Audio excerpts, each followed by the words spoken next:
So I'm going to be showing you how to create a very simple page in your scrapbook using a pre-printed paper. I'm just going to show you some of the papers that I've been using or on the search for today in order to do this project. I didn't have very long. This is a small A6 scrapbooking paper. I'm just looking for quite a plain background to start with because the trees are quite whimsy and there's a lot of detail on the trees. So I'm looking for like a sky, grass and a bit of a background. I'm just looking through Gelli printed papers here to create a bit of a sky look. There's lots of texture on there. I do quite like that. I might change my mind. I do that quite often. It's good to start with a few ideas and then you can just kind of take away or add to them as you wish. So I think I'm going to use this. I'm just using this serrated ruler which gives a torn edge, so I'm quite keen on that look as opposed to a very sharp angled edge. I'm just looking through some more Gelli printed papers. These are left over from a workshop that I did, and I'm looking for a nice vibrant green or a couple of greens that will go together for the grass. I'm just using my ruler again to create that section. So I'm quite happy with it, but I think I'd like to add a little bit more. I'm just looking at the pre-printed paper to see what other colours are on there. I don't want it to be too matchy, but I want it to kind of all sit together at the end, so it looks quite easy on the eye. So I'm just looking for a few more shades. I have tried to kind of group my collage papers together. I do find that helpful.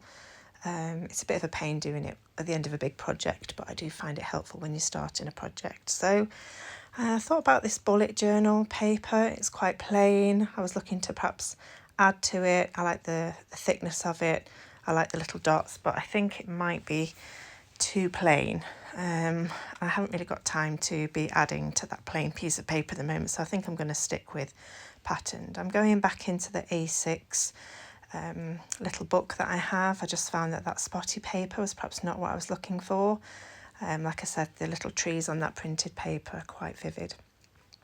So I've decided as well to add a little bit more paper to the sky area. So I've just torn the original piece that I had, and I'm just going to work with that. And I'm going for a few different shades of green now for the background. So I've got like a vintagey green and then there's a plain. So I'm just starting to put it all together. I like working in strips horizontally. I just find that that's a really nice way to create some layers and some texture. But I don't want to take away too much from those little printed trees because I do want them to be the star of the page really. So I'm just looking at another blue printed paper just to keep layering up with the sky. So I'm quite happy with that.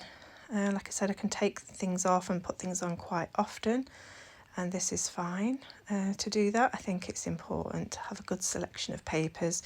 You could use wrapping papers, you could use all kinds of things, collage papers, magazines, anything that you just thinks creates a bit of interest really.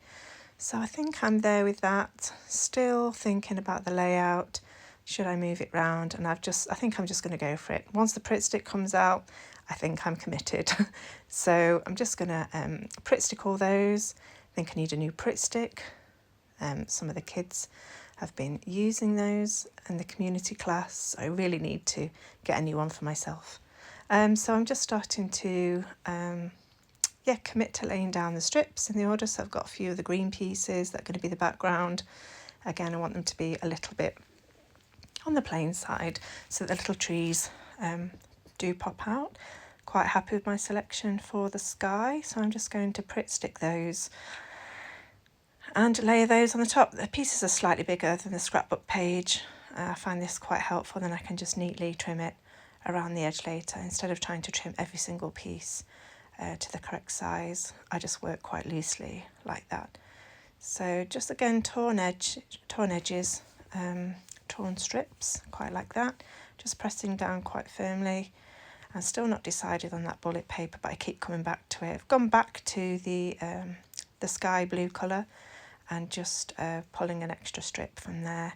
Again, I do like to use about 6 or 7 strips if I can to create a page.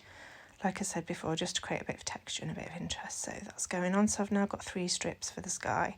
I think that I actually torn that off with the Pritt stick. but I'm not worried about that. I'm just going to add it back on and just add a bit of pressure to that. So all going well so far.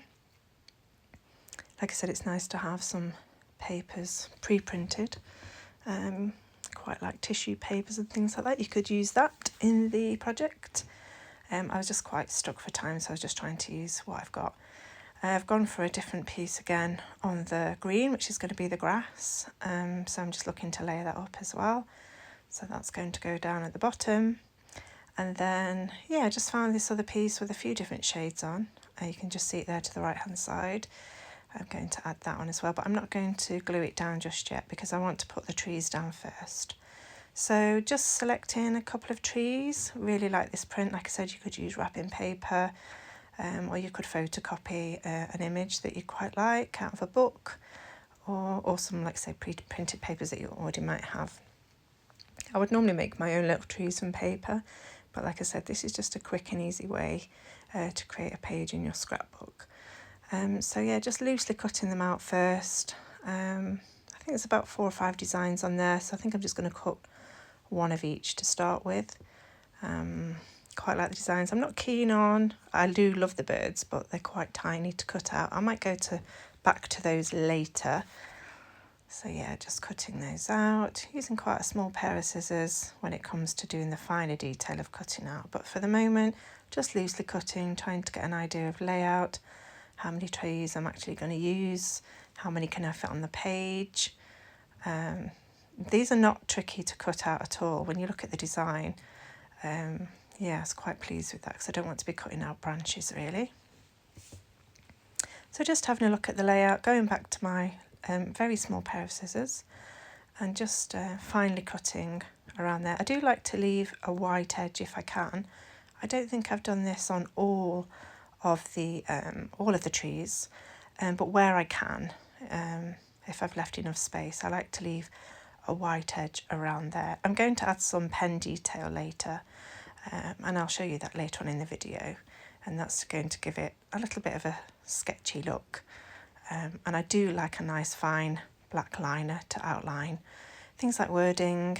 I did think about doing some rubber stamping on here, but with it being a very coated paper, I'm not overly keen and it could all go wrong at the last minute.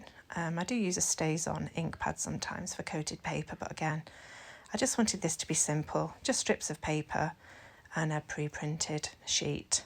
Yeah, sometimes the quicker the better. I didn't have a lot of time to create, but I just felt in the mood, so I thought I'd just go with it. So just cutting out my trees, just finally going around there. I'm not sure how many I'll need. Like I say, I'm just going to lay them out and see if I need any more. Quite therapeutic, just cutting out little circles. I'm trying to think of what else to add as I'm doing this because my brain does work at 10 to 20 miles an hour. I'm always thinking ahead of the next bit normally, but just trying to enjoy the process of just cutting out, just sitting and doing really. Like I said, it's quite therapeutic. I'm not sure if I'll add some wording. I normally do.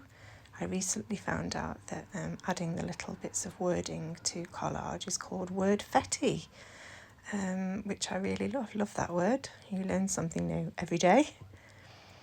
So again, just cutting out finally here.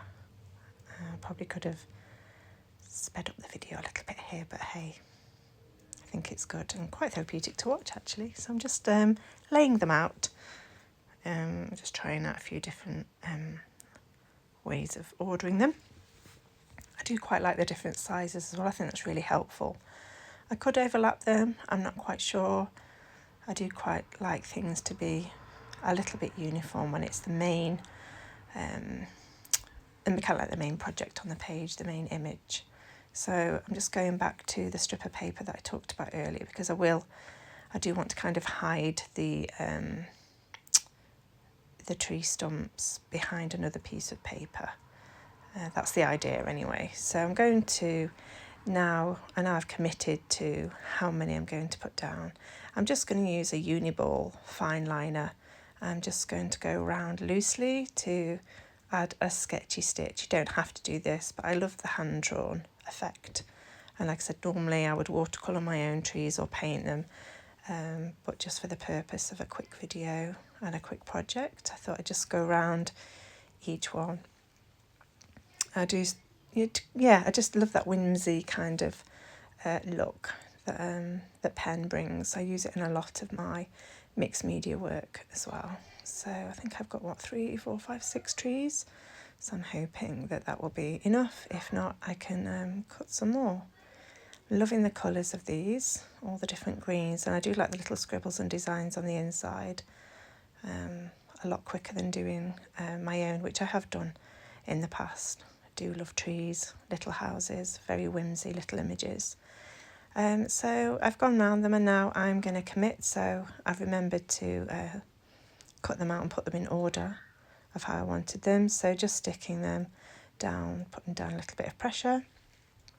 I've decided to overlap. I didn't have this in mind to start with, but I'm going to overlap. So overlapping the trees might mean that I've got a little bit of space at the end, so I might have to add another tree. I'm not sure yet. So I'm just going to commit to sticking down.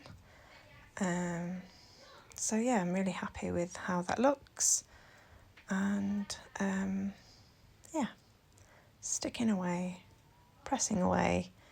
I'm quite happy with the layout. Like I said, I didn't think about layering earlier, so I'm just going to commit to that. Quite like the different sizes, as I said. I think I've got some tiny ones here, so I'm just going to use those just to create some layers in the middle. I've got a little space towards the end there, and I do work in threes quite a lot, so you can see that I'm just cutting out a third small, kind of like olive coloured tree, and I think that will just even out the layers there a bit more. So just cutting around that finely, and I will finish that off as well with a fine liner in the same way that I did the others, with just a little bit of a whimsy look on there. That's the final one. So yeah, just going around there with a fine liner and just popping that on the very, very end. And I think that's it, to be honest. I don't think I need to do anything else on there. Like I said, I'm going to add another strip just to cover the base of the trees. You don't have to, but I had that in mind when I started cutting out. So I'm not sure whether the piece that I've got is too thick. I don't want to cover all of the tree detail. So I'm just going to decide to make that strip a little bit thinner.